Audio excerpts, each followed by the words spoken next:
നീയാണ് കണ്ണന്റെ അച്ഛനെ കൊല്ലാൻ കൊട്ടേഷൻ കൊടുത്തതെന്ന് മോഹിനിക്കോ അവിടെ മോൾക്കോ ഒന്നും അറിഞ്ഞുകൂടാ. ആരും ഒന്നും അറിഞ്ഞിട്ടില്ല, എനിക്കും കർണമോൾക്കും നിനക്കും അല്ലാതെ. അതിനിപ്പോ നിന്നെ കണ്ടിട്ടേ പ്രതാപം മോഹിനിയോട് പറയണ്ട. നിന്നെ കാണുമ്പോ മാത്രമേ നീയാണ് കൊട്ടേഷൻ കൊടുത്തതെന്ന് പറയുന്നുള്ളൂ.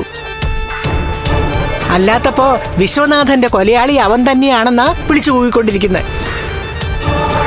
എന്റെ പൊന്നു വാമ, അതുകൊണ്ട് നിന്റെ മുഖം ഒരു കാരണവശാലും അവന് കാണാനുള്ള അവസരം ഉണ്ടാകരുത്.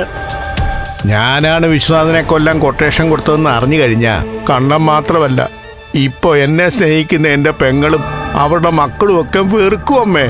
അതറിയാടാ വാമ, അതുകൊണ്ടാ ഞാൻ പറഞ്ഞേ നിന്റെ നിഴല് പോലും ഇവിടെ കാണരുത്. നടന്നതൊക്കെ അറിഞ്ഞു കഴിഞ്ഞാലേ പ്രതാപനേക്കാളും പരുക്ക് പറ്റുന്നത് നിനക്കാ. ആ ഓർമ്മ നിനക്ക് വേണേ. അവനിപ്പോഴും ഒരു മാറ്റവും ഇല്ലേ അമ്മേ? മാറ്റം ഇല്ലെന്ന് മാത്രമല്ല, അവൻ മറ്റെല്ലാവരുടെയും ജീവിതം മാറ്റുമെന്ന ദൃഢനിശ്ചയത്തില. നമുക്ക് ഇനി ഒരു മന്ത്രവാദം കൂടി നടത്തിയാലോ അമ്മേ? അയ്യോ, ഞാനില്ല. ഇനിയിപ്പോ മന്ത്രവാദം നടത്താൻ പോകുന്നെന്നറിഞ്ഞ ആ വൃത്തികെട്ട ആത്മാവ് എന്റെ ശരീരത്തിലായിരിക്കും വന്നു കയറുന്നത്.